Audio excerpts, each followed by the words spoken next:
Assalamualaikum warahmatullahi wabarakatuh. Selamat pagi anak-anak. Bagaimana kabarnya? Semoga selalu sehat dan tetap semangat mengikuti pembelajaran di masa COVID ini. Anak-anak, perlu kalian ketahui bahwa di bumi ini terdiri dari 71% air. Dari 71% air itu, 93%-nya terdiri dari air asin yang ada di laut. 3%-nya adalah air tawar. Dari 3% air tawar itu, yang 2% terdiri dari air salju yang ada di kutub selatan. Dan hanya 1% yang bisa kita gunakan untuk kebutuhan sehari-hari. Pertanyaannya, mengapa hanya dengan 1% tetapi kebutuhan air kita selalu tercukupi? Sepertinya air tidak pernah habis. Nah, itu karena siklus air. Di sini, Billy akan menjelaskan tentang siklus air. Mari kita simak video pembelajaran kali ini. Halo sahabat cerdas, tahukah kalian sekitar 71% permukaan bumi tertutup oleh air. Dari jumlah tersebut, 97% merupakan air asin yang berada di laut. Sedangkan sisanya 3% merupakan air tawar. Sebanyak 2% dari air tawar merupakan es yang berada di kutub. Sisanya yang dapat kita gunakan berada di danau, sungai, dan air tanah. Manusia menggunakan air untuk berbagai kebutuhan, misalnya mandi, minum, mencuci, menyiram tanaman, dan berbagai kebutuhan lainnya. Namun, meskipun digunakan secara terus-menerus, air yang ada di bumi tidak akan habis. Hal ini terjadi karena adanya siklus air. Lalu, tahukah kalian apa itu siklus air?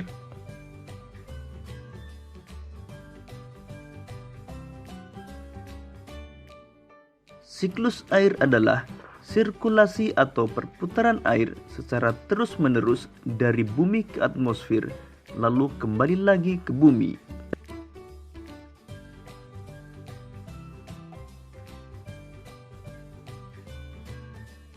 Secara garis besar, siklus air melalui 3 tahapan, yaitu penguapan, pembentukan awan, dan terjadinya hujan.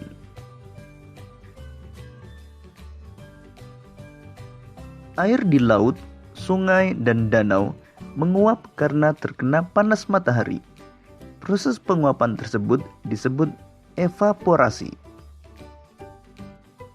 Tumbuhan juga mengeluarkan uap air ke udara akibat panas matahari.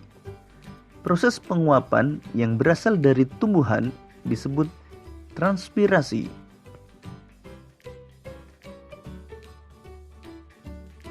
Uap air dari permukaan bumi akan naik ke udara dan membentuk awan. Kumpulan uap air tersebut akan mengalami pengembunan membentuk titik-titik air. Proses tersebut disebut kondensasi. Lalu angin akan membawa awan ke daratan atau dataran tinggi. Selanjutnya titik-titik air di awan akan turun menjadi hujan. Proses ini disebut presipitasi.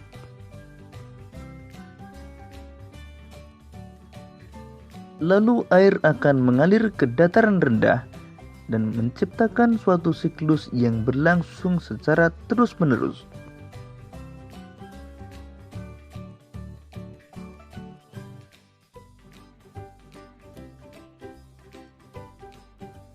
Demikian tadi penjelasan tentang siklus air. Semoga video ini akan memudahkanmu dalam memahami materi siklus air.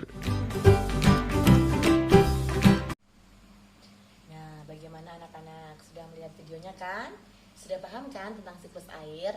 Iya, siklus air adalah perputaran air yang terjadi terus-menerus dari bumi ke atmosfer dan dari atmosfer kembali lagi ke bumi. Setelah selesai memahami siklus air, tugas kalian harus menghemat air. Ingat ya, setelah baknya penuh, kerannya harus dimatikan. Mandi juga secukupnya saja. Kemudian kalau mau menyiram tanaman juga secukupnya saja.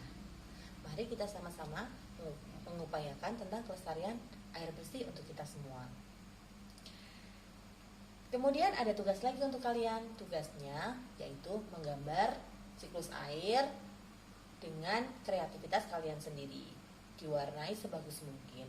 Setelah selesai, kalian foto, kemudian kalian bisa kirimkan ke WA group ya. Demikian pembelajaran dari Bu Yudi. Mohon maaf jika ada kata-kata yang kurang berkenan. Sampai bertemu di pembelajaran berikutnya. Tetap semangat. Semoga selalu sehat dan kita berdoa bersama-sama. Semoga pandemi COVID-19 segera berlalu dan kita bisa belajar secara tatap muka. Akhirnya, Assalamualaikum warahmatullahi wabarakatuh.